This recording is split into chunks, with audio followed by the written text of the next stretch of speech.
Hello friends, BPSC शिक्षक भर्ती 2.0 के रिगार्डिंग एक न्यूज है। आप लोगों ने जो एग्जाम दिया था उसके बारे में आपको सूचना तो होगी ही। आपने कैसे एग्जाम दिया था? 150 क्वेश्चन का एग्जाम हुआ था आपका, और जिसमें जो 2 सेक्शंस में आपके एग्जाम हुए थे। हर टाइप में, सामाजिक विज्ञान में तो अलग था, लेकिन साइंस में और बाकी सब्जेक्ट्स में 2 ही सेक्शन थे। तो दोनों सेक्शन में क्या होता था कि एक 1 to 30 क्वेश्चन जो होते थे, वो 1 to 30 क्वेश्चंस में ऐसा प्रावधान था कि क्वालिफाइंग होना था, यानी कि जो 30 क्वेश्चन भाषा के पूछे जा रहे थे उसमें क्वालिफाइंग नेचर होना चाहिए था। तो क्वालिफाइंग नेचर में 30 में से 9 नंबर आपको लाना जरूरी हो रहा था। तो क्या आप 30 में 9 नंबर नहीं ला सकते थे? तो ऐसी स्थिति में एक बात यहाँ पर क्या था, दूसरा जो पेपर था आपका, वो सेकंड वाला जो 31 से लेकर के पूरा 100-150 तक का जो पेपर था, उसमें क्या था कि आपके जो मेन पेपर स्ट्रीम से थे उससे आए थे और उन्हीं पर मेरिट बनना था। ठीक है, जिसमें 40 प्रश्न सामान्य थे जो सबके बराबरी के थे और 80 प्रश्न आपके सब्जेक्ट से थे। तो यही चीज में एक बीपीएससी ने एक अपडेट जारी किया है, और अपडेट ये जारी किया है कि भाषा का जो दिया गया है उसके क्वालिफाइंग नेचर को खत्म कर दिया गया है। यानी कि अगर आपका भाषा में 0 नंबर भी आ रहा है तो ये जो है वो आपको पास माना जाएगा, यानी कि आपको हटाया नहीं जाएगा। पहले ये प्रावधान था कि जो लोग भाषा में फेल करेंगे, यानी लैंग्वेज के पेपर में जो भी लोग फेल कर जाएंगे उनको बाहर कर दिया जाएगा। 30 में से 9 नंबर अगर नहीं ला पाएंगे तो उनको बाहर कर दिया जाएगा। ये बात तो आप जानते ही थे। उसके बाद मेरिट बनने वाली थी, मेन 120 नंबर पे बनने वाली थी, लेकिन इसको कहां से हटाया गया है इस बात की जानकारी हम लोग लेते हैं। तो 1 to 5 जो क्लासेस है उसके बारे में अगर बात करें तो 1 to 5 में इसको नहीं हटाया गया है, वहां आपको क्वालिफाई करना जरूरी है। लेकिन 6 से 12 तक के पेपर में इस भाषा का कोई अर्थ नहीं रहा गया, तो एग्जाम लेने का कोई अर्थ भी नहीं रहा। तो सोचिए कि इसके क्वालिफाइंग नेचर को खत्म कर दिया गया है, यानी कि अब सीधा मेरिट जो बनेगा आपका वो 120 नंबर पर बनेगा। तो इससे हमारा जो कट ऑफ है वो बिल्कुल प्रभावित होने वाला है। तो ये बहुत ही आयोग द्वारा बहुत ही बेकार रवैया अपनाया गया है, बहुत कुछ अच्छा रवैया नहीं है। जो अतुल प्रसाद जी ने कहा था कि हम बीच बीच में ये क्या कर रहे हैं, आपने देखा भी होगा कि एग्जामिनेशन का कभी टाइम चेंज कर दिया जाता है, कभी 2 दिन पहले सिलेबस चेंज कर दिया जाता है, फिर कुछ ना कुछ अपडेट हमारे पास आते रहता है। तो बच्चे कैसे तैयारी करेंगे आप ही समझ सकते हैं, और हम आपकी भावनाओं को पूरी तरह से समझ सकते हैं कि अगर कोई भी व्यक्ति हो तो उसने जब तैयारी किया होगा तो उन लोगों ने 150 पेपर को लेकर तैयारी किया होगा। उसने सोचा होगा कि हम लैंग्वेज के भी पेपर को पास कर जाए और यहां पर भी मेरिट बनना होगा। तो इससे कट ऑफ पर क्या प्रभाव पड़ेगा, तो आप जानते हैं, नॉर्मल बात है कि कट ऑफ जो होगा वो इंक्रीज करेगा। तो रीजन ये होगा कि बहुत सारे लोग जो थे भाषा में 30 में से 9 नंबर नहीं ला पा रहे थे, लेकिन उनको भी जब ऐसा मौका मिलेगा तो उनका मेन पेपर में ज्यादा अच्छा नंबर होगा, और इससे उन छात्रों के साथ नाइंसाफी होगी जिन छात्रों ने हिंदी को भी पढ़ा था क्वालिफाइंग मार्क्स के लिए। तो कुछ समय उनका जो बर्बाद हुआ वो हिंदी और इंग्लिश को पढ़ने में बर्बाद हुआ था। और आगे अगर बात आप देखते हैं तो दूसरा जो पेपर था, बहुत लोगों ने दूसरे पेपर पर ही ध्यान दिया और इंग्लिश में वो पास नहीं कर पाए। तो इसका सीधा इफेक्ट आपको कट ऑफ पर देखने को मिलेगा, और आयोग की ये सबसे बड़ी गलती है। ठीक है, उनका ये ऐसा है कि किसी भी आयोग का ये मतलब ऐसा उनका होता है कि वो आपको क्या कर सकते हैं कि अपने नोटिफिकेशन के अनुसार बीच में कुछ भी बदल सकते हैं, लेकिन ये कहां तक सही है। आप सोचिए कि सारा एग्जाम लेने के बाद आप इस तरह का दिशा निर्देश जारी कर दे रहे हैं, कितने बच्चों पर इनका प्रभाव होगा ये देखने के लिए तो आप ये भी समझ सकते हैं, और हमारे पास कितने छात्र प्रभावित हो सकते हैं इससे।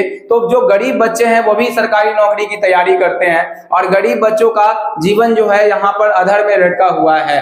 तो चेयरमैन साहब को सोचना चाहिए कि इस तरीके से बार बार फरमान जारी करने से अच्छा है कि कम से कम एक बार जो भी बताना है वो स्टार्टिंग में ही बता देते हैं अपना। और उनसे एक रिक्वेस्ट भी हमारा रहेगा कि बच्चों के साथ खिलवाड़ ना किया जाए। लैंग्वेज के पेपर को जैसे ही आपने जब लेना ही नहीं था तो उसको आप एग्जाम में मेंशन ही नहीं करते, सीधे 120 नंबर का आप एग्जाम करवाते हैं और सीधा सीधा आप 120 नंबर पर मेरिट दे देते। तो आपने क्यों ऐसा किया? ये चीज सबका यहाँ पर रहेगा कि सबके साथ यही प्रॉब्लम आने वाला है। तो आगे हम लोग क्या करेंगे और क्या विचार इस पे होना चाहिए? बहुत लोग बोल रहे थे कि कोर्ट केस होना चाहिए, और बिल्कुल मेरा भी यही कहना है कि आप लोग अपने हक की लड़ाई लड़ सकते हैं और कोर्ट केस होना भी चाहिए। रीजन ये है कि ये बिल्कुल गलत है, क्योंकि बीच में जो है नियम चेंज करने से वो बहुत सारे बच्चे प्रभावित हो जाएंगे, जिनका मान लिया जाए बॉर्डर पर मान लेते हैं कि वो 55-56 नंबर में सिलेक्ट होने वाले थे और 55 नंबर सिलेक्ट नहीं हो पाए। अगर उनका मान लिया जाए कट ऑफ 57 चला गया तो 56 नंबर था, 1 नंबर से उनका कट ऑफ रह जाएगा। जबकि जो हिंदी में पास, तो नियम के अनुसार से जो हिंदी में फेल है उनको तो बाहर होना चाहिए। और ऐसे शिक्षकों का बिहार में क्या काम? आप सोच ही सकते हैं कि लैंग्वेज पेपर तक पास नहीं कर पा रहे हैं, यानी कि हिंदी कुछ नहीं पढ़ पा रहे हैं और इंग्लिश का 2 शब्द नहीं पढ़ पा रहे हैं। आपने देखा होगा इंग्लिश के जो प्रश्न थे वो तो स्तर के थे, लेकिन हिंदी के जो प्रश्न थे वो कुछ लेवल के थे। लेकिन इंग्लिश के प्रश्नों पर आर्टिकल वगैरह पूछा गया था। जब आप आर्टिकल भी नहीं जान रहे तो आप बच्चों को क्या शिक्षा देंगे? तो यही चीज है, आप एप्लीकेशन भी नहीं लिख पाएंगे, हिंदी आपका ठीक भी नहीं है तो लैंग्वेज में आपको लेटर लिखना पड़ेगा, कैसे लेटर आप लिखेंगे? तो यही सब बातें हैं जो आपके समक्ष रखनी थी। तो ये बहुत बुरा हो रहा है और इसको बदलने की भी जरूरत है।